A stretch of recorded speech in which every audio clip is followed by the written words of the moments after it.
സുബിഹി മഗ്രിബ് നിസ്കാരങ്ങൾക്ക് ശേഷം സ്വലാത്തു വമീരിയ ചെയ്യാൻ പറ്റുന്നവരൊക്കെ ചെല്ലുക.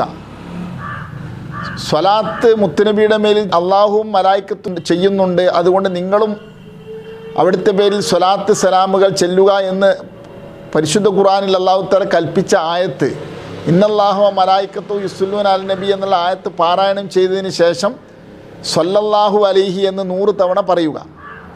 ശേഷം നമ്മൾ ടെസ്റ്റിൽ കൊടുത്തതുപോലെ ചൊല്ലുക ഒരു വട്ടം. ഇത് സുബിഹി മഗ്രിബ് നിസ്കാരങ്ങൾക്ക് ശേഷം നിർവഹിക്കാനാണ് ബഹുമാനപ്പെട്ട സൈനബിനു അൽ ഹബീബ് മുഹമ്മദ് റളിയല്ലാഹുവിനെ പോലുള്ള മഹാന്മാർ പറയുന്നത്. വകാന കസീറൻ മിന സ്വാലിഹീൻ യഅ്തൂന ബിഹാ ഫീ മഹല്ലി സ്വലാത്തിഹിം ഖബല യുകല്ലിമു അഹദ. സ്വാലിഹീങ്ങൾ ധാരാളം പേർ ഇത് അവരുടെ നിസ്കാരത്തെ സ്ഥലത്ത് വെച്ച് തന്നെ മറ്റുള്ളവരോട് സംസാരിക്കുന്നതിന് മുമ്പ് ചെയ്തു വരൽ പതിവായിരുന്നു എന്ന് കാണാം. ഉപയോഗപ്പെടുത്തുക. റബീഉൽ അൻവാർ നോക്കുക.